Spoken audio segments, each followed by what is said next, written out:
الحمد لله نحمده ونستعينه ونستغفره ونعوذ بالله من شرور أنفسنا ومن سيئات أعمالنا.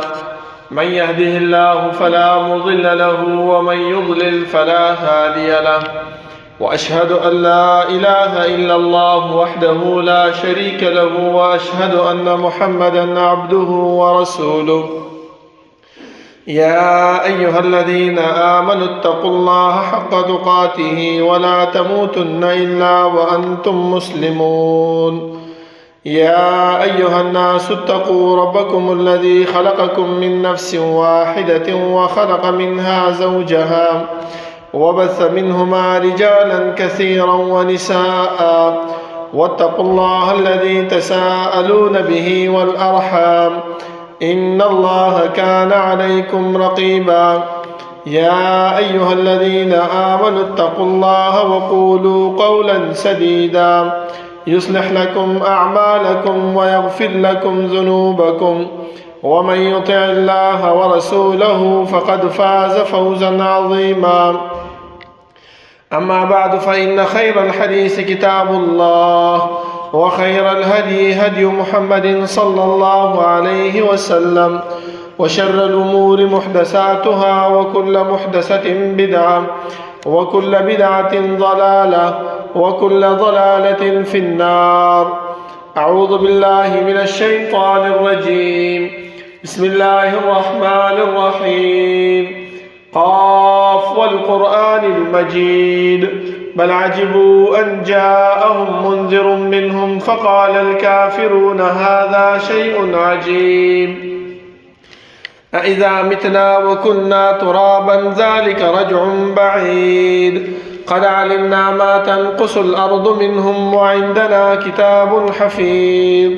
بل كذبوا بالحق لما جاءهم فهم في أمر مريج. أفلم ينظروا إلى السماء فوقهم كيف بنيناها وزيناها وما لها من فروج. والأرض مددناها وألقينا فيها رواسي وأنبتنا فيها من كل زوج بهيج، تبصرة وذكرى لكل عبد منيب. ونزلنا من السماء ماء مباركا فأنبتنا به جنات وحب الحصيد، والنخل باسقات لها طلع نضيد، رزقا للعباد. وأحيينا به بلدة ميتا كذلك الخروج. كذبت قبلهم قوم نوح وأصحاب الرس وثمود وعاد وفرعون وإخوان لوط وأصحاب الأيكة وقوم تبع كل كذب الرسل فحق وعيد. أفعينا بالخلق الأول بل هم في لبس من خلق جديد. اللهم صل على محمد وعلى آل محمد كما صليت على إبراهيم وعلى آل إبراهيم إنك حميد مجيد. اللهم بارك على محمد وعلى آل محمد كما باركت على إبراهيم وعلى آل إبراهيم إنك حميد مجيد. بسم الله الرحمن الرحيم. اعلموا أنما الحياة الدنيا لعب وله وزينة وتفاخر بينكم وتكاثر في الأموال والأولاد. وقال تعالى: المال والبنون زينة الحياة الدنيا والباقيات الصالحات خير عند ربك ثوابا وخير أملا. دا الله رب العالمين أحكم الحاكمين، دا طول بادشاہانو بادشاہ، دا طول زبردست زبردست. هغه رب العالمین سے تمام کائنات خالق و مالک دے. هغه اللہ سے تمام کائنات متصرف و منتظم دے. هغه رب العالمین چې دا غیب صفاتو کی او صفت فعال لما يريد دے. رب العالمین چې سکی سوخ چې کوي چا سره چې کوي کولای شي. دا الله رب العالمین څوک تپوس او پوښتنه نشي کولای. خود رب العالمین په صفاتو کې دا صفت موجود دی چې وهم يسألون. دا مکلف مخلوقات چې هر څومره دي، خو هغه انبیاء دي او که امت دی، خو هغه باچاهان دي او که رعیه ده، خو هغه مالدار دي او که غریب دی، د هر یو فرد نه الله رب العالمین تپوس او پوښتنه کوي. زما محترمو د رب العالمین دا تپوس او دا پوښتنه دا په دې خبره باندې دلالت نه کوي چې موږ په دنیا کې کم کار کوو هغې نه د الله رب العالمین ته پته نشته یا رب العالمین د هغې نه خبر نه دی نه زما محترمو بلکې الله رب العالمین دا پوښتنه د دې وجې نه کوي چې دا انسان سبا د خپل اعمالو نه منکر نشي د دې د وجې نه رب العالمین موږ سره دا کرامن کاتبین مقرر کړي دي دا زمونږ اعمال هم لیکي زمونږ د خولې نه ویستلی شوې خبره هم لیکي او د قیامت په ورځ باندې چې کله الله رب العالمین مخې ته ودرېږو او انسان د خپلو اعمالو نه منکر شي لکه الله رب العالمین د مشرک په باره کې فرمایي چې هغه ته به ووایي چې ولې دې شرک کړی هغه به وایي چې والله ربنا ما كنا مشرکین چې الله موږ په دنیا کې هېڅ قسم د شرک نه و کړی نو الله رب العالمین به دې ملایکو ته وایي چې د دې د عملنامه دې ته مخې ته کېږدوه چې کی خسته شي نو صرف یو ارمان به کوي چې ما لهذا الكتاب لا يغادر صغيرة ولا كبيرة الا احصاها دې عملنامې لره څه چل شوی دی چې ده خو نه زما وړه ګناه پرېښې ده او نه یې غټه ګناه پرېښې ده خو بیا زمونږ د دې انسانانو دا عادت دی دا ماحول دی چې کله مونږ باندې څوک ګواهي وکړي نو مونږ د هغې ګواه ته د هغې خلاف کوو چې نه دا سړی دروغ وایي دا ګواه دروغجن دی الله رب العالمین فرمایي که چېرته ته په دې کرامن کاتبین باندې دا اعتراض کوې چې دوی به دا د ځان نه لیکلي وي نو الله وایي خیر دی خفه کېږه مه یوم تشهد علیهم السنتهم وایدیهم وارجلهم بما کانوا یعملون چې په کوم شي باندې تا کم عمل کړی دی کم کار دی کړی دی هغه شیان به باندې زه ګویا کړمه وګورئ کوم ځای ته چې موږ تللي یو نو الله رب العالمین به دا خپې ګویا کړي او دا خپې به ووایي چې الله په پلاني ټایم باندې پلاني ځای کې پلاني وخت کې دا پلاني چې د دې کار دپاره تللی دې لاسونه باندې چې کوم کارونه مونږ کړي دا لاسونه به زمونږ خبرې کوي دې غوږونه باندې چې مونږ څه اورېدلي هغه به مونږ ته وایي دې سترګو باندې چې مونږ څه لیدلي هغه به ورته وایي نو دا انسان به د خپلو اندامونو ته وایي چې لم شهدتم علینا په مونږ باندې دا ګواهي ولې ورکړې وه هغه به ورته وایي چې انطقنا الله الذي انطق كل شيء مونږ ته څه پته ده مونږ الله رب العالمین گویا کړو الله رب العالمین دا وفرمایل چې دې باره کې خبرې شروع کا مونږ وویلې دا انسان به ورته وایي چې اوس خو به جهنم کې ته سوځېږې که نه دا زما اندام چې زه سوځېږم نو څوک دی دا تی خپې تی لاسونه تی سره تی دا به سوځېږي هغه به ورته وایي چې سوځېدو څخه به وروسته ګورو خو مونږ د الله رب العالمین د حکم نافرماني نه شو کولی الله مونږ ته وفرمایل چې دا ووایه مونږ وویلې نور به بیا وروسته ورسره کتلی کېږي چې څه کېږي هغې سره به وروسته ګورو وګورئ زما محترمو مونږ په دې دنیا کې دا 50 کاله 80 کاله الله چې مونږ له کوم عمر راکړی دی په دې کې مونږ چې دی نو هر قسم ته اعمال کوو د دې عمل په باره کې به زمونږ نه تپوس کېږي چې دا نه چې مونږ کوم ځای کې څه زیاتې کوو چا سره مونږ وهن ټکول کوو چا ته څه بده خبره کوو چا پسې څه غیبت کوو چا نم چې کوم دی نو څه مال راغصب کړی دی د قرض په طور باندې یا په نور څه باندې او په هغې کې مونږ چې دی نو ځان غلی کړو هغې له نه ورکوو دا خبره یاد وساتئ زما محترمو چې یوه ورځ الله رب العالمین مقرر کړې ده هغه ورځ باندې به زمونږ نه تپوس کېږي بیا مونږ چې دی نو انکار هم نشو کولی او د هغې نه منکر کېدی هم نشو دا الله رب العالمین لکونو کروڑونو رحمتونه په جناب محمد رسول الله صلی الله علیه وسلم باندې چې هغه مونږ ته د الله رب العالمین ذات او صفات د رب العالمین اسماء او احکام راته وښودل هغه لارې او هغه طریقې راته وښودلې چې په هغې باندې عمل سره مونږ جنت حاصلولی شو او د هغې نه په اجتناب سره په داسې لارو باندې چې مونږ د الله رب العالمین د قهر او د غضب نه بچ کېږو زما محترمو مونږ چې په دې دنیا کې ژوند تېرو وخت تېرو دا دنیا مونږ چې دی نو خپل ځان دپاره دارو مدارو نه ګرځو بلکې دا دنیا مونږ دې دپاره ځان دپاره وګرځو چې یاره مونږ په دې کې کوم عبادت کوو کوم بندګي کوو کوم ژوند تېرو دا صرف د الله رب العالمین د بلایي دپاره د الله رب العالمین د خوشنودۍ د حاصلولو دپاره تېر کړو دا نه چې مونږ هر څه دا دنیا وګرځو الله رب العالمین را نه هیر وي د الله عبادت را نه هیر وي د الله بندګي را نه هیر وي بچې سهار را پاسو سترګه کلاوو د دنیا سوچ کو چې د شپې وته کېږو نو د دنیا سوچ کو په مانځه کې ودرېږو نو د دنیا سوچ کو نو په دې باندې زما محترمو کار نه تېرېږي، ځکه الله فرمایي انما حیات الدنیا، بېشکه دا ژوند د دنیا چې دی لهو ولعب، دا یو لوبه ده. تاسو وګورئ دا ماشومان چې کله خپل منځ کې لوبې کوي او په دې خټو باندې لوښي هم جوړ کړي، کور هم جوړ کړي، ودونه هم خپل منځ کې وکړي، هر څه وکړي، خو چې کله بیا د پلار آواز واوري، مور ورته آواز وکړي یا ورور ورته آواز وکړي، هغه څه وکړي، هغه لوښو له لته ورکړي، هر څه تس نس کړي او منډه کې کور ته روان شي. نو الله فرمایي چې دغه شان دا د دنیا ماحول، دا دنیا چې دی دا هم لوبه ده، ولهو ولعب، هسې ټوکې ټقارې دي. تاسو وګورئ نن سبا دا مرګونه څومره عام شوي دي. سړی به سم دم رواني او ایسته به راوغورځېږي مړ به شي، سړی به سم دم رواني یا به یې خپل کږه شي یا به نور څه وشي او ایسته به مړ شي. موږ څه وایو؟ هلکه وایي هارټ اټیک پې وشو. نه، بلکې الله رب العالمین دا خپله خبره رښتیا کوي چې انما الحیات الدنیا لهو ولعب، دا ژوند د دنیا چې دی دا د لوبې او ټوکارې ځای دی، وزینة وتفاخر او ښایستهوالی دی او فخر والا ځای دی چې هر سړی دا فخر وکړي چې وګوره که نه زما دومره لوی دکان دی، زما دومره لوی کاروبار دی، ما سره داسې ګاډی دی، ما سره دا دی، ما سره هغه دی.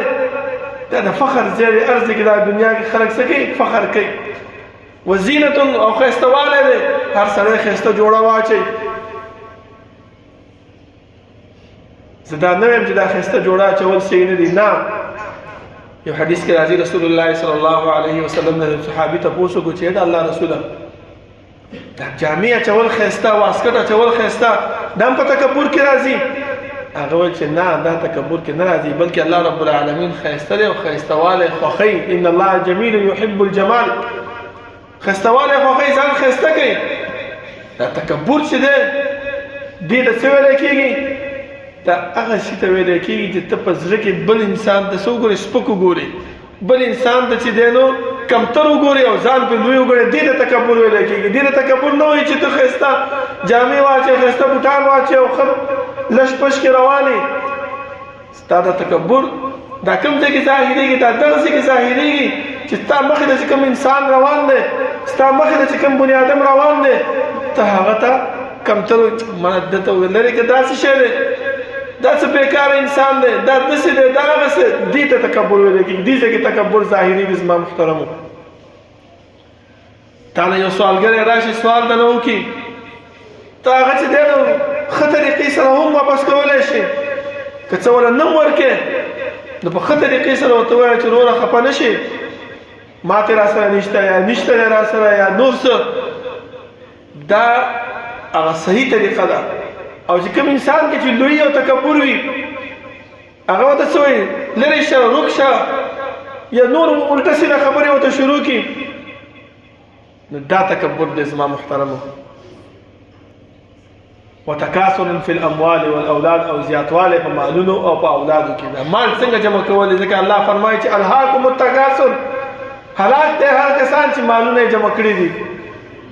دته دا پته نشته دی چې دا مال به زه جمع کړم نو څه به وکړم؟ الله فرمایي چې حتی زرتم المقابر، چې کله قبرونو ته ورشئ نو بیا به ته پته ولګي چې دا مال ما څه جمع کوم. حدیث کې راځي رسول الله صلی الله علیه وسلم فرمایي چې انسان ته په دنیا کې مال خو جمع کې څه دپاره جمع کې؟ ستا پکې څه شی دی؟ ستا هر هغه شی دی چې هغه تا واغوندلو، هر هغه شی دی چې هغه تا واغستو استعمال دې کو، هر هغه شی دی چې هغه تا وخوړلو، دا شی ستا دی. او که نه ته چې دی نو کاروبار غټ جوړ کړي، غټه ځان له بنګله جوړه کړي، غټ ګاډي والي، او چې د دې جومات نه بار وځي سته مړ شي، دا ګاډی د چا ته پاتې شو؟ دا بنګله د چا ته پاتې شو؟ دا کاروبار د چا ته پاتې شو؟ دا مال ستا شو؟ ستا هېڅکله نه شو. دا د چا شو؟ دا ستا د وروسته چې کوم ستا ورثه را روان دی، دا د هغو مال ګرځېږي. زما محترم، بیا ولې مونږ چې دی نو په دې دنیا کې فخر وکړو، په دې دنیا کې ځان لوی کړو، په دې دنیا کې ځان اوچت کړو، بس دومره ځان له پیدا کړو چې خپل ژوند په راحت سره تیر کړو، خپل ژوند په صحت سره تیر کو، خپل ژوند د الله رب العالمین په عبادت او بندګۍ کې تیر کو، چې سبا الله رب العالمین زمونږ نه تپوس کوي چې مونږ څه وکړو، د هغې صحیح جواب ورکړو، د هغې صحیح خبره ورته بیان کړو چې الله دا کار مې چې کړی، دا عمل مې چې کړی، دې جومات ته چې د جمعې په ورځ باندې وختي راغلی وم، دا قرآن کریم را لګلی او د هغې کې ویلي چې یا ایها الذین آمنوا اذا نودي للصلاة من یوم الجمعة فاسعوا الى ذکر الله، جلدي وکړئ، زر راشئ.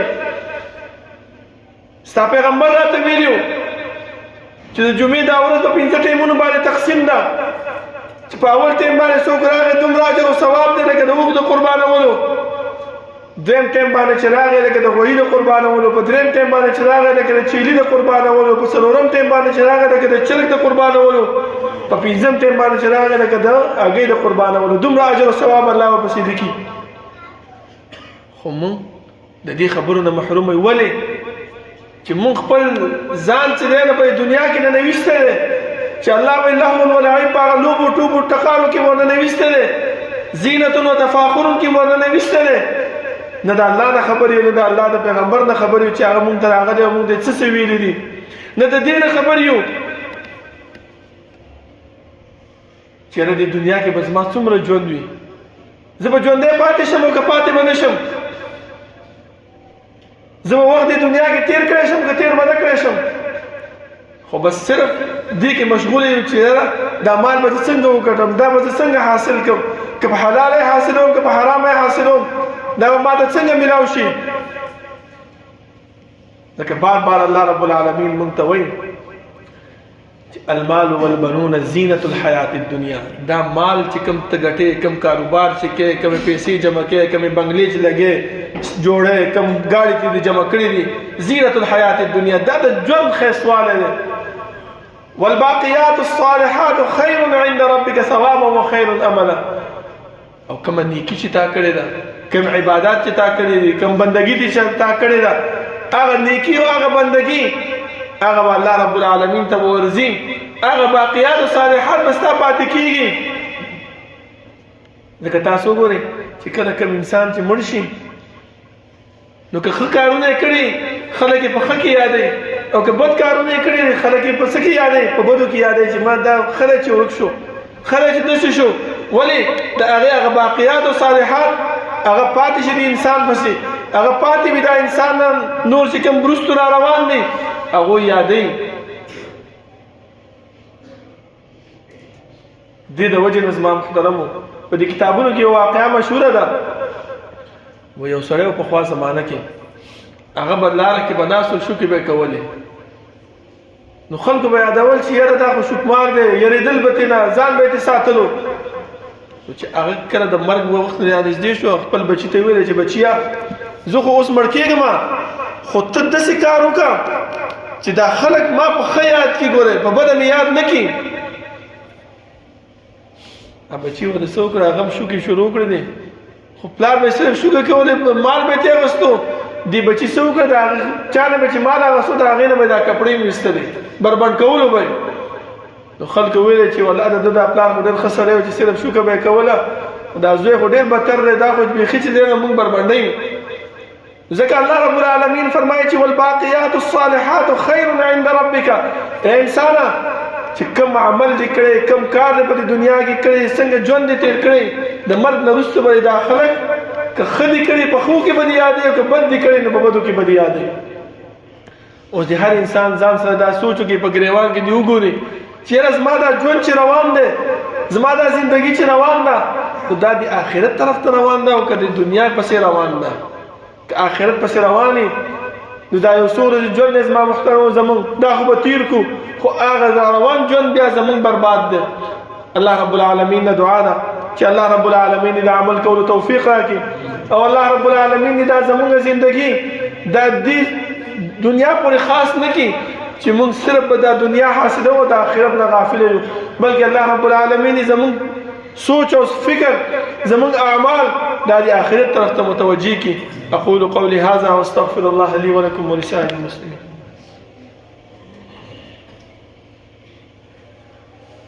إن الحمد لله نحمده ونستعينه ونستغفره ونعوذ بالله من شرور أنفسنا ومن سيئات أعمالنا من يهده الله فلا مضل له ومن يضلل فلا هادي له وأشهد أن لا إله إلا الله وحده لا شريك له وأشهد أن محمدا عبده ورسوله يا أيها الذين آمنوا اتقوا الله حق تقاته ولا تموتن إلا وأنتم مسلمون يا أيها الناس اتقوا ربكم الذي خلقكم من نفس واحدة وخلق منها زوجها وبث منهما رجالا كثيرا ونساء واتقوا الله الذي تساءلون به والأرحام إن الله كان عليكم رقيبا يا أيها الذين آمنوا اتقوا الله وقولوا قولا سديدا يصلح لكم أعمالكم ويغفر لكم ذنوبكم ومن يطع الله ورسوله فقد فاز فوزا عظيما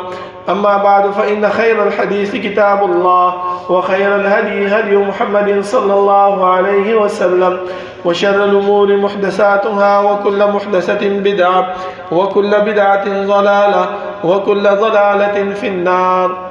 زما محترمو دا دنیا چې الله رب العالمین موږ د پیدا کړی ده او موږ دې دنیا کې پیدا کړی یو څه دپاره خپل د عبادت او د بندګۍ دپاره.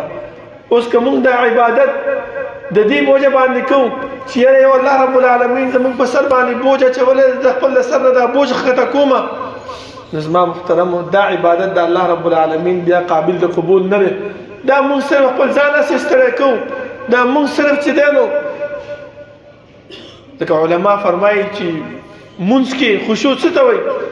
هغه دې خبرې ته وایي چې ته دا سوچ وکړې چې یاره زه چې کوم ذات ته ولاړ یم، زه چې کوم مالک ته ولاړ یم، هغه زما پیدا کوونکی دی، ماله رزق راکوونکی دی، زما خالق دی، زما مالک دی.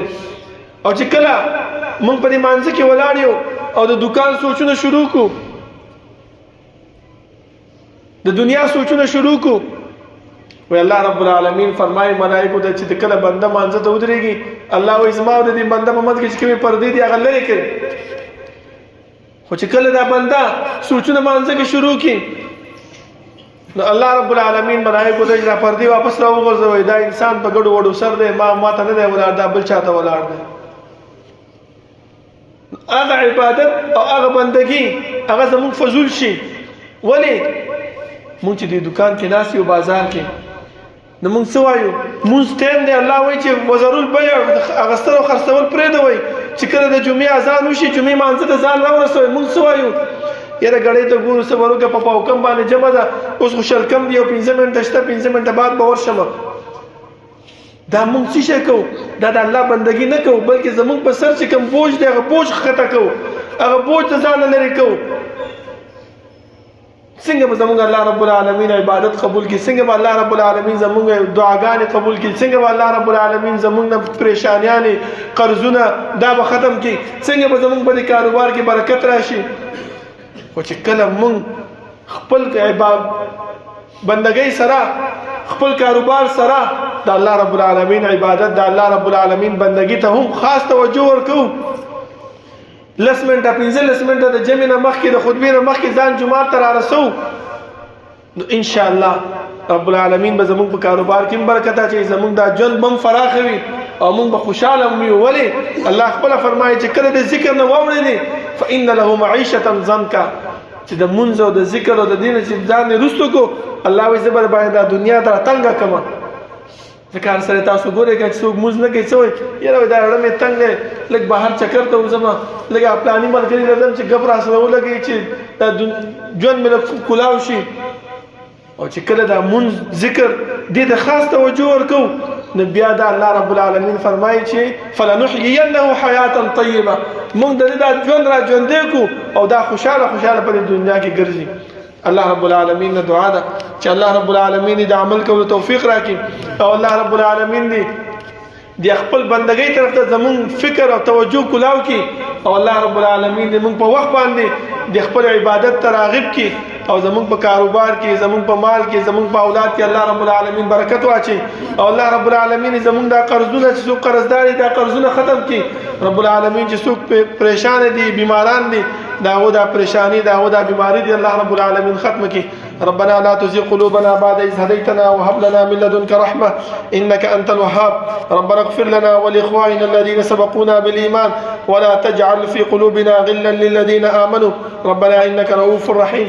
ربنا لا تؤاخذنا إن نسينا واخطأنا ربنا ولا تحمل علينا إصرا كما حملته على الذين من قبلنا ربنا ولا تحملنا ما لا طاقة لنا به واعف عنا واغفر لنا وارحمنا أنت مولانا فانصرنا على القوم الكافرين. سفونا برابر کے نزدیک نزدیک ادھر